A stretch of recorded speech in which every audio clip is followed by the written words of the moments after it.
Greetings. My name is Louise Dente, and I welcome you on yet another edition of Cultural Caravan. On this edition, we present a special dramatization of a work entitled The Life and Times of Theophilus Gould Steward, featuring Ben Rowe in the title role. This work is based on a book entitled Voice of Dissent, Theophilus Gould Steward and Black America, written by Dr. William Seraile. Welcome back to the Cultural Caravan. Thank you. Yes, really this work was just so very informative, and it really covers a cross-section of our history. Please tell our audience what inspired you to write the story about Theophilus Gould Steward. Well, I wrote about Theophilus, who was born in 1843 and died in 1924.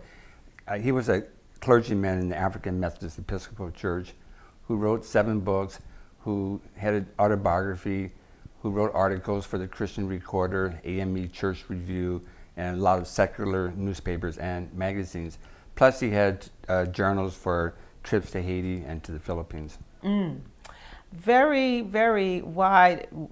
This person just covered so much. And in the work, you're going to really be introduced to this wonderful ancestor. And before we begin, please provide our audience with the setting. When we open up to this drama.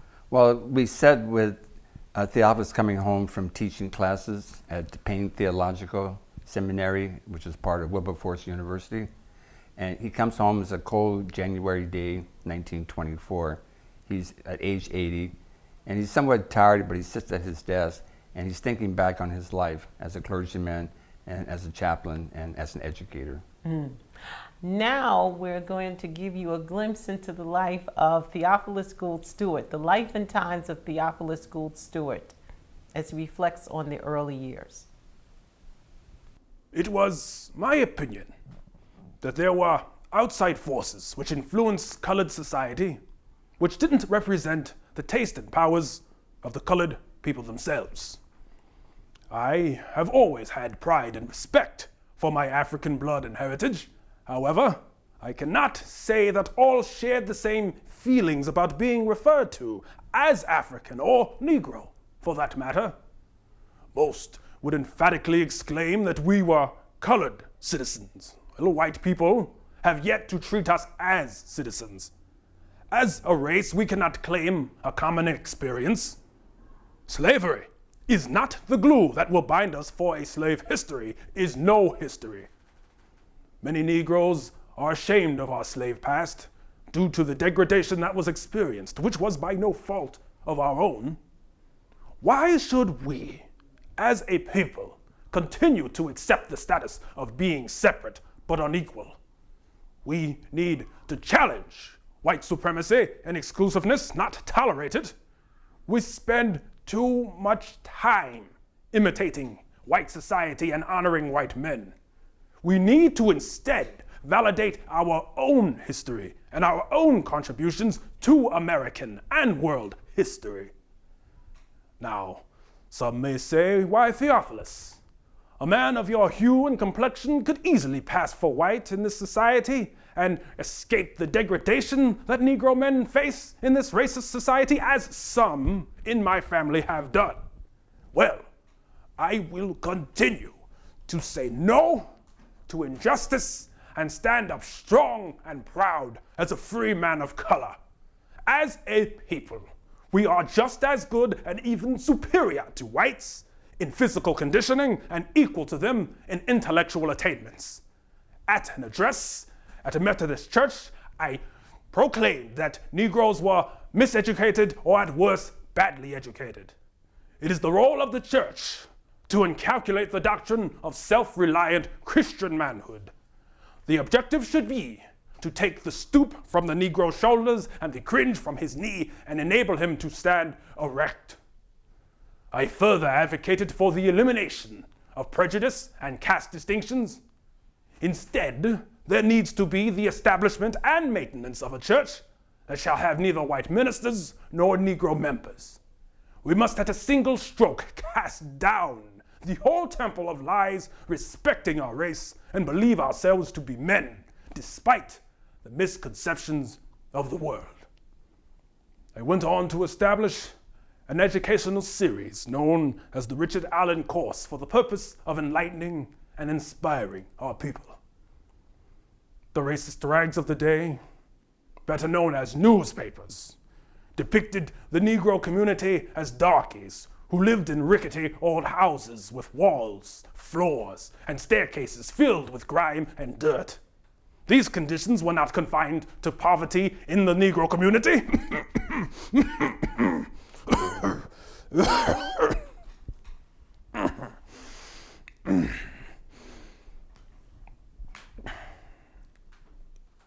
The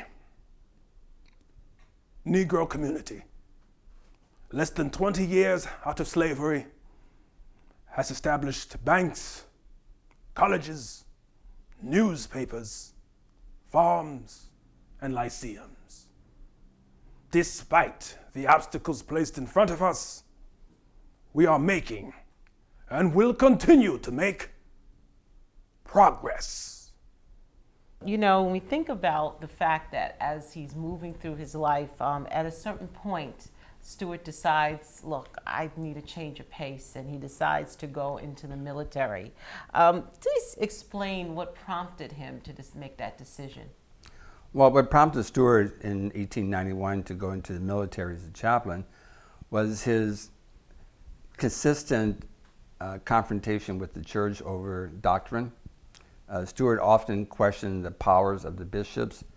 For example, he didn't particularly like that they had the power to assign clergymen wherever they wished, and he felt that too often the more talented ministers were left behind and sent to isolated areas until they were too old really to be effective to go to, say, a large city. Mm-hmm. He wrote controversial pieces. One was called The End of the World, in which he did not express the biblical end of the world with resurrection, but he said the end of the world would come about when Anglo-Saxon superiority would be destroyed, and out of it would come a more benign form of Christianity out of Asia and Africa. Well, you can imagine how that would cause a reaction to very devout Orthodox people in the church. He was so confrontational that a man of his talent could easily have become, one, a bishop, two, maybe editor of the AME Church Review, or three, editor of the Christian Recorder, or four, president of Wilberforce University. None of those honors were bestowed upon Steward because of his personality and because of the differences he had with members of the church. Here I stand, an educated man in America who spoke French, Italian, Spanish, Latin, Hebrew, German, and Greek, but could not find employment. No white church would appoint me, nor would any white Department of Language hire me. In their eyes, I was just another nigger. Now we're going to see reflections of life in the military. Well, military life for colored men was certainly not without its challenges. Colored men were forced to stay in isolated frontier posts due to the stereotypical belief that we were criminally inclined brutes that would lust after white women. It was also the Act of 1866, which specified that colored regiments had to have a chaplain assigned in order to teach illiterate recruits, as well as provide them with spiritual guidance. This law did not pertain to white recruits because most of them were stationed in cities where churches were in close proximity. I adapted well to military life. The discipline and training was what I was accustomed to. It was important for me to be a role model to these young recruits.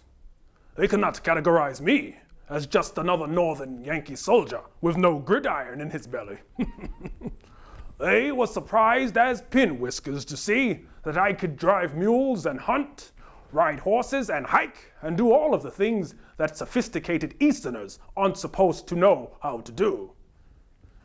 It almost brought tears to my eyes when fellow chaplain Alan Allensworth, 24th U.S. Colored Infantry, informed the Christian Recorder. Your church needed just such a man, Theophilus Gould Steward, to represent it in the Army. You have but little idea how much good for the race and cause of Christ he can do and is doing where he is as chaplain. In that moment, I realized once again that the Lord does work in mysterious ways. Was all the controversy and adversity I experienced up till now what was necessary for me to be led here to uplift my brethren fighting on the battlefield to save souls for Christ? Lord, how thou continue to amaze me by your great and wondrous work. Steward was out in Montana, Fort Missoula, and in 1898 the Spanish-American War breaks out. This war only lasted 4 months, and it was called a splendid little war. And it was a war of opportunity for the United States that was seeking an empire. America wanted to emulate the French, the British, the Dutch, the Spaniards, Portuguese, and others who had empires in Africa and Asia. The 25th Regiment that Steward was chaplain of, as well as other regiments, were sent to fight in Cuba and Puerto Rico. Steward did not accompany his regiment to the Caribbean because he was asked to stay behind to write what became known as the Colored Regulars, a history of African-American soldiers from the Revolutionary War up until and through the Spanish-American War. This is what he did, and it became a classic and is one that is still being used in some college courses today. In 1900, Steward went to the Philippines because at that point, the United States had control over the Philippine Islands after the Spaniards had surrendered. President McKinley raised the question, what shall we do about the Philippines? He said, we cannot give it back to Spain. We can't let the Filipinos rule themselves. And he said, it's our Christian duty to civilize and Christianize our little brown brothers.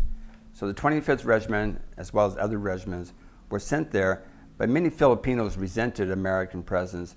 And so for several years, the United States is fighting a little-known war against Filipinos.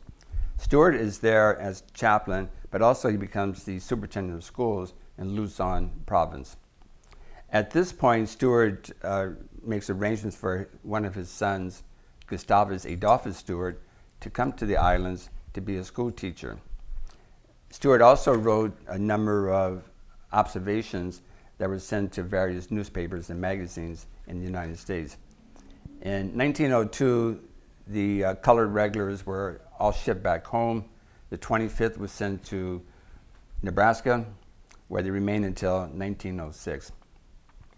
1906 becomes a very significant year because the regiment is sent to Fort Brown, which is located at Brownsville, Texas, right at the border of Mexico. Allegedly, a colored soldier brushed against a white woman's dress. As a result, a white customs official knocked the man down and threatened to shoot him on the belief that the soldier was trying to disrespect a white woman. The incident that followed resulted in the death of a bartender and a chief of police being wounded. Although all of the soldiers were accounted for at the fort and none of the ammunition was found missing, suspicion and prejudice led people to blame the colored soldiers for the incident.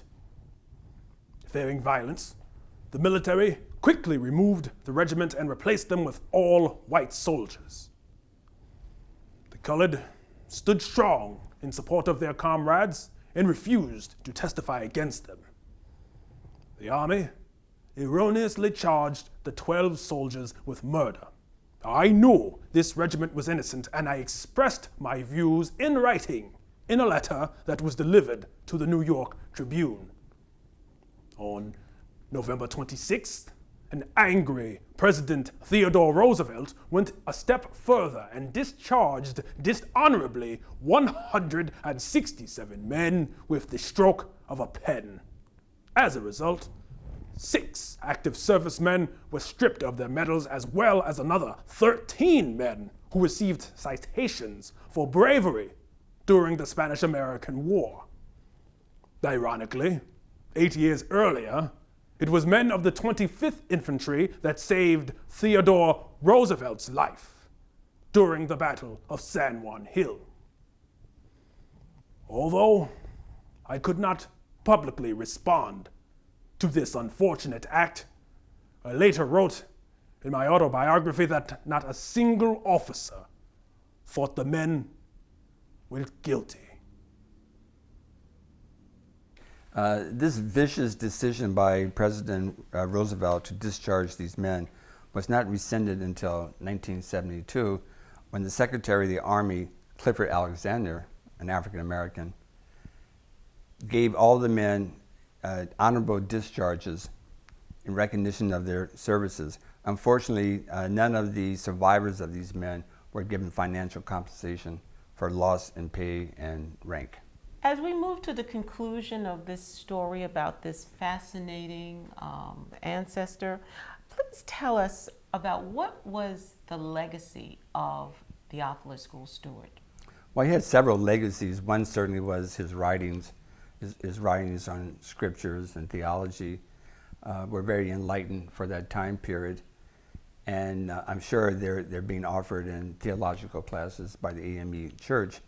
He was a historian with some regards, because writing the colored regulars was very significant, because it countered the racist statements that black men were cowards, and he showed that they certainly were not in all the wars up until 1898. He had a personal legacy with his children. Of the 8 children, 2 died young. The 6 who survived, at least into adulthood, were all very professional men. 2 were school teachers, 1 was an attorney, 1 was a physician, 1 was a clergyman, and 1 was a dentist. And that's rather important when we consider that 2 of his sons, Charles and Frank, graduated at the same time in 1896 from Harvard University. That's fantastic. Now we look at closing reflections on the life of Theophilus Gould Steward. Pick up the pieces and move forward. That's been one of my mottos for most of my life. As I reflect on my 80 years on this earth, I have always been steadfast on the principles which have governed my life since my early years in Gouldtown. Although my religious views were considered controversial to some, I feel that time has vindicated me. I know that we as a people are more American than those that deny us rights and liberties as free men of color. I have also come to realize that the color question has and will continue to divide us as a nation until the white man realizes that no man can live free if another man continues to be denied rights of citizenship and suffers under the yoke of oppression. Just as it is wicked to be Negro in America, I fear the day will come where it will be wicked to be white. The Negro who has been kicked, cuffed, lynched, and shot out of the white race will be respected and connected with the age to come.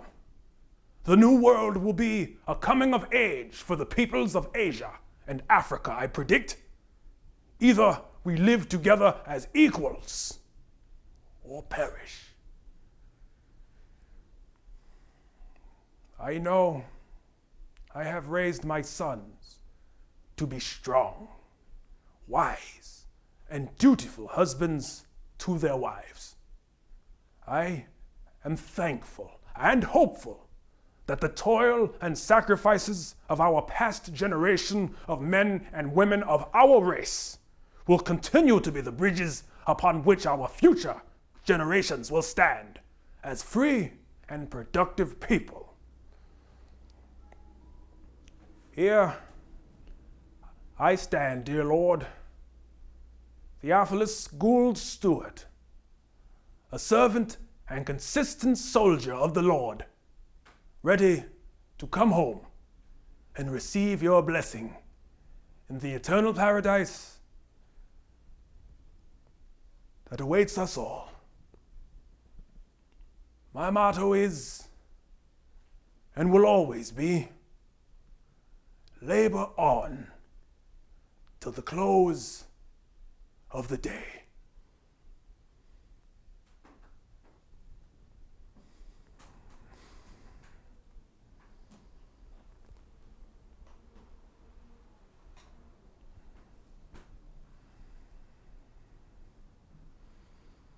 Well, Dr. Seraile, this was a fantastic journey and to really uncover the life and legacy of a ancestor that may not be well known to many of us today, that definitely made his mark on history. And for more information about Dr. Seraile's works, tell us how people can find out more about this work and other works. Well, the book that I wrote, Voice of Dissent, Theophilus Gould Steward in Black America, is unfortunately out of print, although there are copies that sort of float around in used bookstores on the internet. Steward's papers are at the Schellenberg Center for Research in Black Culture, as well as the papers of one of his sons, Gustavus Adolphus Steward. So those who live in the New York City area who are interested in learning more about the person can certainly consult with the library. For those who like to maybe get in touch with me, certainly you can reach me at my email address, which is wseraile@yahoo.com. That's WSERAILE@yahoo.com. Well, Dr. Seraile, it's always a pleasure to talk to you and really just share the wonderful information as relates to our history and culture. Thank you so much for bringing this extraordinary story to our audience. It's always my pleasure too. Thank you. Thank you. Well, we hope you've enjoyed this broadcast, and we continue to encourage you to tune in, to write, and to tell a friend. But until next time, Louise Dente saying thank you.